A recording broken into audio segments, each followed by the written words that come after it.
What's up guys, Houndish here, and today it's time to jump in with some more Destiny 2 Black Armory stuff to talk about, and we've got quite a bit of interesting stuff to touch on in this video. So there is another secret emblem that has been found in the Volunda Forge. I'm going to show you guys how to input the code to activate that, and it does mean that we're only one step away from discovering the ultimate secret inside of Volunda by activating the 3 beacons that we can see around the map. I'll talk about what that means in a moment. We'll also talk about some exotic quests that could be linked to this, and we do have a little bit more information about the mysterious box exotic quest, some of the other steps that we're going to see, and how all of that stuff is going to pan out. We'll also talk about some new secret bounties in the game. You can acquire these by turning in Forge bounties. They can drop powerful gear, as well as Forge armor. I'll speak about how that works. We'll quickly talk about the Dawning update dropping this week. I'll briefly round up all of the secrets found in Black Armory so far, and we're going to speak about the Last Word quest. We have new information about it, some interesting items and enemies associated with both the weapon and the quest itself, but I will warn for spoilers before we get there. So guys, if you do enjoy the video, a rating is very much appreciated. But now let's get into the news. So first up, we do have a new emblem that can be acquired in the Volunda Forge, and this is by inputting the second secret code on the map using Black Armory Forge weapons. Now this is the second secret emblem that we can get. These are the crests needed to turn on the beacons on this map, and it looks like it's going to activate something pretty interesting once all of them are found. So it's definitely worth jumping in now, getting the first couple done, so that you're ready for whatever this unlocks. So you'll need to be in the Volunda Forge, and you need the Hammerhead machine gun. A quick shout is that you can actually have a teammate with you who has the weapon. They can input the code,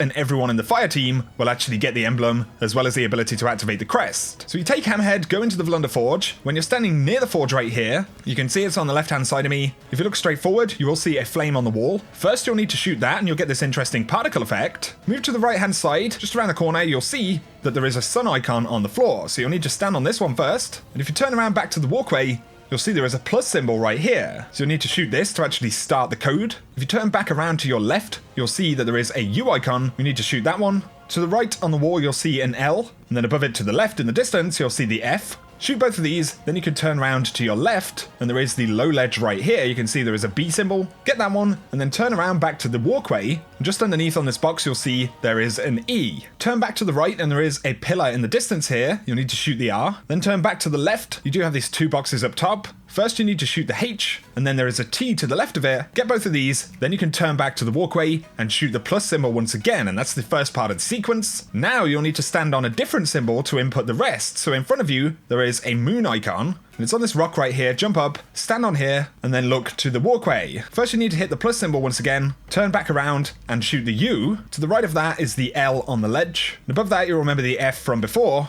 Shoot both of these, turn back to the left, just to the low ledge with the B that you shot before as well. You need to grab that one, turn back around to the walkway, shoot the E. Then turn back to the right to the pillar in the distance, and you shoot the R. Turn around behind you, you've got the crates on the ledge once again. You shoot the H symbol, and then back to the walkway, you can shoot the plus symbol once again. We're nearly done now. Turn back to the left, you've got the 2 boxes on the top. The yellow one has the T icon. Shoot the T icon. Look back to the walkway, but to the left on the wall, you see there is the cloud icon with the rain. Once you shoot this, that is the final icon, and you've got the second code inputted, and you'll get the Rasmussens gift emblem. So of course, like I said, this is the second crest. And this crest is actually located on the edge, on the outside of the forge. So if you're in the middle of the forge right here, I go back towards the entrance, but then turn to the right, and there is a cliff edge, and now you can activate the second crest beacon. I'll show you guys how you can get the first one very briefly in a moment. But of course, there are 3 beacons on the map, so we now need to discover a third puzzle that will activate the final beacon. And from what we know right now, it's probably going to take another weapon. So the machine gun and the sniper have been the ones we've needed. Maybe it'll be the hand cannon, but there will be a third weapon that will activate the next secret on this map. We're not entirely certain what we're going to be rewarded with. I think it could unlock the Bounties Forge. There's also some speculation it could be linked to the mysterious datapad quest. The ancient Black Armory frame icon does have an image kind of similar to the beacons, but what I can say is there is a little bit more info on the mysterious box quest.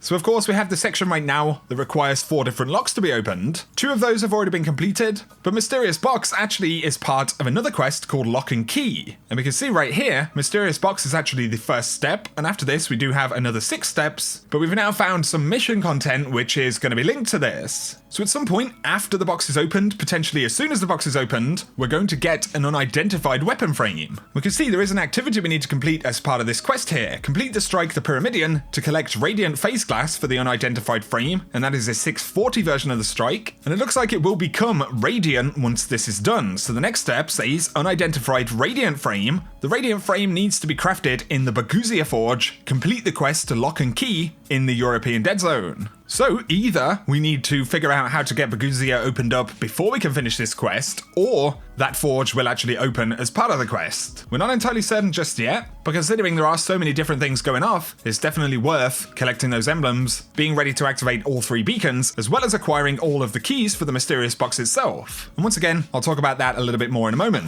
Now though, let's speak about some secret bounties that have been found in the game, and a whole bunch of you guys have been sending me tweets, messages, so as always, I appreciate you sharing this, but there are some hidden bounties that can be dropped which award powerful gear, as well as additional chances at the forge armor that you can normally only get on Ada's weekly bounties. Now these rare bounties actually drop when you turn in daily bounties that Ada normally offers you. So of course she does have multiple daily bounties and a couple of weekly bounties. It's a completely RNG chance, but you can get a rare bounty dropped. So we have macro field evaluation right here. And you can see it actually requires quite a few things to finish up, but you get a powerful gear drop when you complete it. There's another one right here, energy proficiency, requiring solar, arc, and void kills, and you have that powerful gear once again. There's another one called supercharged, throw batteries at the forge to successfully charge it. So just a potentially useful shout right there. Of course, they are powerful gear bounties, which is definitely nice, but I have heard reports of forge armor dropping from these as well. So definitely collect and complete those daily bounties from Ada as much as you can. Another quick shout right here, just in case we ever require any more of the items to pick up frames, it might actually be worth you holding onto a bunch of them towards the end of the week so that you can turn them in to complete the weekly bounties the following week. So happy hunting on that one. But now just a quick shout. Of course, the Dawning is launching tomorrow on the 11th of December. There'll be some interesting stuff, different bounties, ways to acquire masterwork cores, various materials, and the new Avalanche machine gun. Do just bear in mind though, there will be an update scheduled to go live with the Dawning. So that's update 2.1.2. And Bungie said, while the timeline for this deployment has yet to be finalized, players should follow Bungie Help on Twitter or monitor our support feed at bungie.net. So do bear in mind there could potentially be a short window of maintenance. Definitely going to be an update of some sort, but it's probably just a hotfix to set the Dawning live. There may be a few additional changes in there as well, which I'll let you know about when it drops. For any of you who may have acquired the new Raid Sparrow, of course the exotic Sparrow you can get in the Sparrow encounter, you can actually use it as a bit of a material farm. This was posted by the Alpha Wolf, but the Sparrow costs 777 Glimmer, 7 legendary shards, and 7 gunsmith materials to purchase from collections. However, when you dismantle it, you get 2,000 Glimmer and 10 legendary shards, so you actually get more legendary shards back than you used to spend on it in the first place. On top of this though, when you delete this, it has a pretty decent chance to drop finest mana weaves, and of course these can be used to get enhancement cores from bosses. So it's just a quick shout right there. It is a Glimmer legendary shard farm as well as enhancement core farm. The only thing you don't get back are the gunsmith materials, so it essentially costs you 7 gunsmith materials to actually do it, but you end up with more of every other material than you spend in the first place. So a potentially useful shout right there. Now though, let's speak about the last word quest coming to Destiny 2. Obviously, spoiler alert right here, there is going to be information about the quest, so if you don't want to hear any of it, you can skip ahead in the video. I will timestamp this video down below. Quite a few of you guys have asked me to do that in the past, so I'm going to try and start doing it for these news videos. But there's a little bit of new information, and this comes from Makoda on Reddit, who also worked with Jinsa, as well as Giovanno on Reddit, to figure out what these new quest steps are going to be. So the last word quest is called The Draw. Of course, it's going to launch at the end of January, but there are some interesting things about this quest that we can talk about. Now, there is actually going to be a step called a New Jagged Purpose, and of course, the Jagged Purpose was a quest step, or the quest name for the Thorn back in D1. We'll actually find an item here, and it's a Guardian's helmet penetrated by a unique bullet, and we can actually see a thorn right there, as well as a broken helmet. And inside of the quest, it will read, the artifact was part of a hive ritual to perfect the weapons of sorrow, but that helm you found, only one thing can cut through a Guardian like that. We may be too late. New weapons may already be in play, and this comes from the Drifter. But there are a couple of interesting missions that will be part of this quest. So first we have the Damnation. The artifact is calling to something dark, uncover a dark ritual on Titan, and stop the Twisted Ceremony. And this is going to be a 650 power level mission. There is, however, another mission called The Conversation. Enkar, the Hive Weapon Master, is hiding in Hellrise Canyon in the Tangled Shore. Hunt him down. But according to the database, this is a one-player activity, so it's a solo mission essentially, and we're going to have to hunt this character down in order to acquire the last word. So we're essentially doing the work of the Renegade Hunters, and maybe this is kind of symbolic to the last word and the fight between the light and the darkness. Last word, of course being a dueling weapon, so it seems that we'll have to go in solo and duel it out against this Hive Weapon Master to essentially become worthy of the last word, I suppose. So that seems pretty cool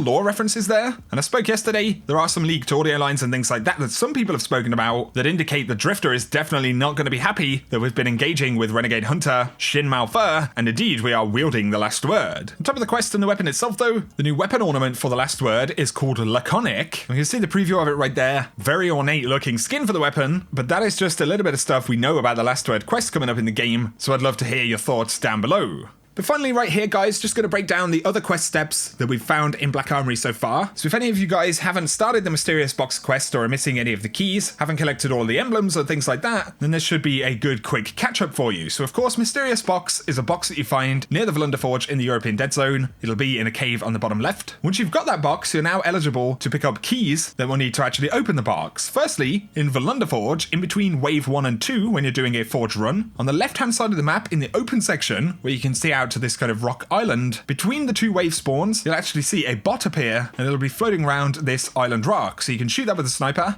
Then if you turn to the right and look back into the forge, you'll see another one. Once you get both of these, when you complete that forge ignition, whether you kill the boss or not, a chest will spawn behind the forge where you can open it up and get this key, and that is the first key that you'll need to acquire. There is a second key, and this is in Gofanan, the Nessus Forge. It's basically the same process, this time in the back of the map, above the broken architecture, as well as floating around this rock at the very back left, you'll find two bots in between wave 1 and 2, and you'll be able to get the chest that spawns underneath the forge, much like you did in EDZ. Those are both of the keys that we currently have. We're going to need more forge maps or other activity content where we can find additional keys, so I'll keep you guys posted, but having these two done is definitely worthwhile so that you can progress when the next step does become available. The first secret emblem in the Valunder Forge though, you can see the sequence for right here. This one's easier than the second emblem, so you can just watch the symbols that I shoot as the video plays out. But guys, I hope you have enjoyed this one. A little bit of a longer news video right here, but there is a lot of stuff to talk about. If you have enjoyed it, a rating is very much appreciated. Let me know your thoughts on any of the stuff, the secret stuff, the exotic quests, those bounties, or the DLC itself. And if you're new to the channel, be sure to hit subscribe to see more D2 content. But for now guys, whatever you get up to, I hope that you have an awesome day.